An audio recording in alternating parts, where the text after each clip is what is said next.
I don't know how long this video is going to be. Shouldn't be too long. I had to find someplace quiet because my AC is too loud. I was watching, I can't remember her name. I'll put her in the comments. She's this really cute black chick, and she made some video talking to over 50s about getting on YouTube just to talk, just to show up. And that message was really important to me because it's like the Holy Spirit's been nagging me for years, like, you need to just get on there and talk to people. And I'm always finding some reason why I can't do it. You know, there's always something that gets in the way. So I'm just going to come out here in the car and talk. I wanted to talk today about what I've learned about fear, the end of the world stuff, and being over 50. I grew up in a high control doomsday cult, and they terrified us with, the end of the world's coming, the end of the world's coming, so don't think about tomorrow, and God's gonna show up and kill everybody that's not in our group, so you don't need to worry about anything. And now, I left when I was about 18, I think, and then went back and then left when I was about 20. And I'll be 55 in November, and what I've learned is that being afraid all the time does not make you safer. It does not make your life more enjoyable, worrying about stuff all the time. And there's always going to be somebody telling you it's the end of the world, it's the end of the world, it's the end of the world. And sometimes it does seem like it actually is, because stuff is getting crazy. And what I've learned is that I have to limit my exposure to watching the news. That helps.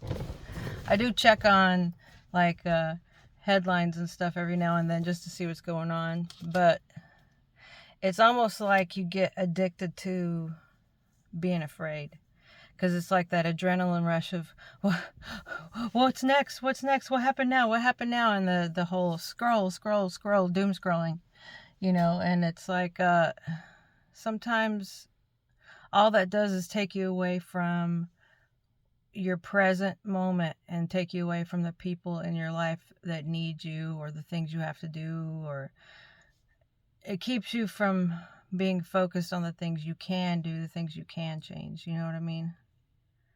So it's like here I am, almost 55 now, and worrying about the end of the world for all those years when I was younger, all it did was keep me from planning for the future and being more prepared for getting older. And it really interfered with my relationships with people, because then it was like my relationships didn't matter because I thought I was going to die tomorrow. And even after I left the cult, I still had that mindset of like I'm a walking dead man or woman, whatever. And it still kept me from planning for tomorrow. So it seems like, even though things are really scary right now, which they are, I'm not denying that, but we still have to take care of ourselves and take it one step at a time. And what can I do today that I didn't do yesterday that it will help me, be more of a useful person to the people that love me? And how can I love myself better instead of living in fear and being afraid all the time? And I didn't really understand God at the time when I was growing up, because I didn't really know who Jesus was. I was taught that, Jesus was Lucifer's brother, which that's all BS. But anyway, I went out and studied the occult and everything I could get my hands on that I wasn't allowed to read about when I was a kid. And, that got me nowhere, because I was like a super wild hedonist And I still was afraid to plan for tomorrow. I just hated myself and didn't want to take care of myself. And I was out of control. And then around 2008, I met my husband and realized who God really was, and realized I didn't even know who he was. And all those years as a kid, thinking I was studying the Bible, I was studying it through their lens. They were telling me what it meant. So I had to figure out on my own terms who he really was. And, you know, when I create a relationship with Jesus, it really had an impact on me and changed my life forever.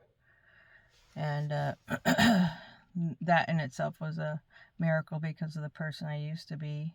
But I see people in my age group and older kind of dumping on millennials and Gen Z, and it's like I don't think they understand the kind of stress that younger generations are under, because it's not, I don't think it's good for people to have so many like streams of information constantly bombarding us, so much information and stress constantly bombarding us, and that has such a detrimental effect on you physically, mentally, and spiritually.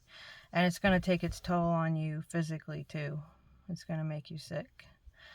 And growing up with that, fear of the end of the world and the stress that caused on me as a kid, it's like what the cult did to me as a teenager and a child. I can see, it seems like,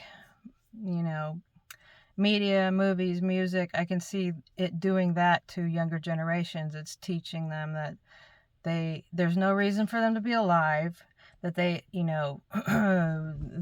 burning earth, like there's no hope for tomorrow, But once you understand that, like that your soul will that energy doesn't go away. Once you're as dead now as you will ever be. Does that make sense? Like once you die, you're going to be alive in another place. So these sources that tell you there's no point in you being alive right now, that there's no hope for tomorrow, that's, even though you think it may feel like everything's confirming that information to be true, it's not. It's not true. Because our souls are immortal, even though these bodies aren't. So even though it seems like, the world could blow up tomorrow, but you can't focus on that, because that will keep you from living your life right now and doing something with your life,